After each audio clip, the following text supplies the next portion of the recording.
and follow along if you want to just listen or whatever. The life light. The Word was first, the Word present to God, God present to the Word was God in readiness for God from day one. And this is out of the message. Everything was created through him, nothing, not one thing, came into being without him. What came into existence was life, and the life was light to live by. The life light blazed out of the darkness. The darkness couldn't put it out. There once was a man, his name John, sent by God to point out the way to the life light. He came to show everyone where to look, who to believe in. John was not himself the light, he was there to show the way to the light. The life light was the real thing. Every person entering life, he brings into light.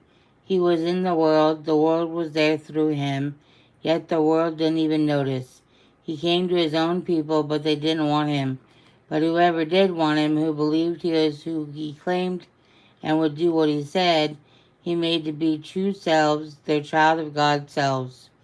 These are the good God begotten, not blood begotten, not flesh begotten, not sex begotten.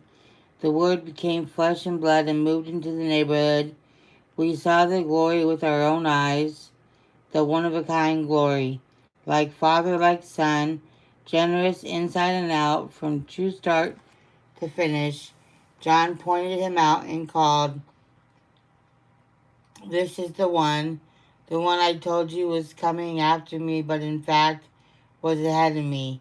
He has always been ahead of me, has always had the first word." We all live off his generous abundance, gift after gift after gift. We got the basics from Moses and then this exuberant giving and receiving, this endless knowing and understanding. All this came through Jesus the Messiah. No one has ever seen God, not so much as a glimpse. This is one of the kind God expression who exists at the very heart of the Father, has made him plain as day. Thunder in the desert. When Jews from Jerusalem sent a group of priests and officials to ask John who he was completely honest. He didn't evade the question, he told the plain truth. "I am not the Messiah," they pressed him. "Who then? Elijah?" "I am not the prophet, no." Exasperated, they said, "Who then? We need an answer for those who sent us.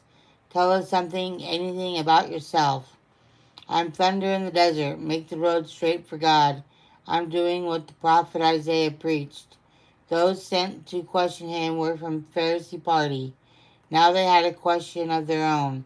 "If you're neither the Messiah nor Elijah nor the prophet, why do you baptize?" John answered, "I only baptize using water. A person you don't recognize has taken a stand in your midst. He comes after me, but he is not in second place to me. I'm not even worthy to hold his coat for him." These conversations took place in Bethany on the other side of the Jordan where John was baptizing at the time. The God Revealer. The very next day, John saw Jesus coming toward him and yelled out, "Here he is, God's Passover lamb. He forgives the sins of the world. This is the man I've been talking about, the one who comes after me but is really ahead of me. I knew nothing about who he was, only this, that my task has been to get Israel ready to recognize him as the God Revealer. That is why I came here baptizing with water, giving you a good bath, and scrubbing the sins from your life so you can get a fresh start with God." John clinched his witness with this. "I watched the Spirit like a dove flying down out of the sky, making himself at home in him. I repeat, I know nothing about him except this.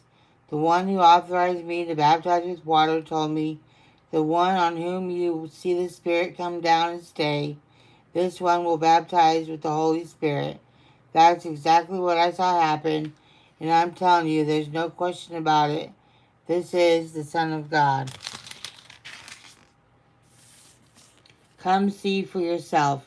The next day, John was back at his post with his two disciples who were watching. He looked up, saw Jesus walking nearby, and said, "Here he is, God's Passover lamb." The two disciples heard him and went after Jesus. Jesus looked over his shoulder and said to them, "What are you after?" They said, "Rabbi," which means teacher, "where are you staying?" He replied, "Come along and see for yourself." They came, saw where he was living, and ended up staying with him for the day. It was late afternoon when this happened. Andrew, Simon Peter's brother, was one of the two who heard John's witness and followed Jesus. The first thing he did after finding where Jesus lived was find his own brother Simon, telling him, "We found the Messiah, that is the Christ." He immediately looked him to Jesus. Jesus took one look up and said, "You're John's son, Simon. From now on your name is Cephas, or Peter, which means rock." The next day Jesus decided to go to Galilee.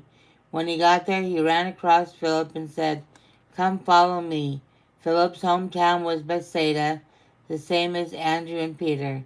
Philip went and found Nathanael and told him, "We found the one Moses wrote of in the law, the one preached by the prophets. It's Jesus, Joseph's son, the one from Nazareth." Nathanael said, "Nazareth? You gotta be kidding." But Philip said, "Come see for yourself." When Jesus saw him coming, he said, "There's a real Israelite, not a false bone in his body." Nathanael said, "Where did you get that idea? You don't know me." Jesus answered, "One day long before Philip called you here, I saw you under the fig tree." Nathanael exclaimed, "Rabbi, you are the Son of God, the King of Israel."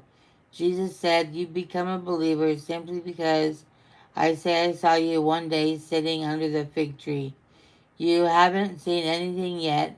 Before this is over, you're going to see heaven open and God's angels descending to the Son of Man and ascending again." And that's John chapter 1.